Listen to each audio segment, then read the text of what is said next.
సాధారణంగా మనం సముద్రంలో లేదా మహాసముద్రాలలో అలలు ఎగిసిపడటం చూసే ఉంటాం. నదులు వాటిలో కలిసిపోవడాన్ని కూడా చూసాం. కానీ సముద్రం నుండి వ్యతిరేక దిశలో ప్రవహించే నది, దానిలో ఎత్తైన అలలు ఎగిసిపడటం మీరు ఎప్పుడైనా చూసారా? ఇది వింతగా అనిపిస్తుంది కదూ! కానీ ఇది పూర్తిగా నిజం. చైనాలో అలాంటి అరుదైన సహజ దృశ్యం కనిపిస్తుంది. ఈ దృశ్యం మిమ్మల్ని నిజంగా షాక్కు గురి చేస్తుంది. ఇప్పుడు చైనాలోని అలాంటి ఒక నది గురించి తెలుసుకోబోతున్నాం. ఇది ప్రమాదకరమైన అలలకు ప్రసిద్ధి చెందింది.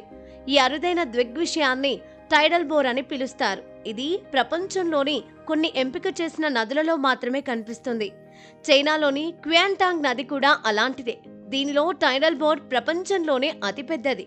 సముద్రం నుండి వచ్చే అలలు అలల రూపంలోకి వచ్చి నది లేదా ఇరుకైన బేలోకి ప్రవేశించినప్పుడు ఈ సంఘటన సంభవిస్తుంది. ఈ సమయంలో నది నీరు వ్యతిరేక దిశలో ప్రవహించడం ప్రారంభిస్తుంది.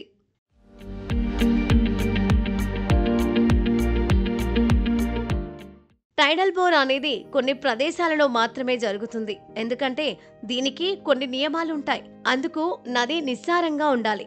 సముద్రంలో దాని ముఖద్వారం ఇరుకైనదిగా ఉండాలి. బే ఆకారం గరాటులా ఉండాలి. అలాగే అలల వ్యత్యాసం పెద్దదిగా ఉండాలి.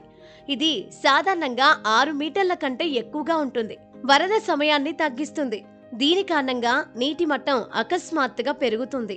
ప్రపంచంలోనే అతిపెద్ద టైడల్ బోర్ చైనాలోని హంగ్జౌలోని క్యాంగ్టాంగ్ నదిపై సంభవిస్తుంది. ఇక్కడ టైడల్ అలలు 30 అడుగుల ఎత్తు వరకు ఉంటాయి.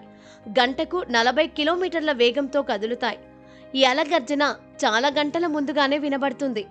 అలా గడిచిపోయిన తర్వాత కూడా నది నీటి మట్టం గంటల తరబడి ఎక్కువగా ఉంటుంది.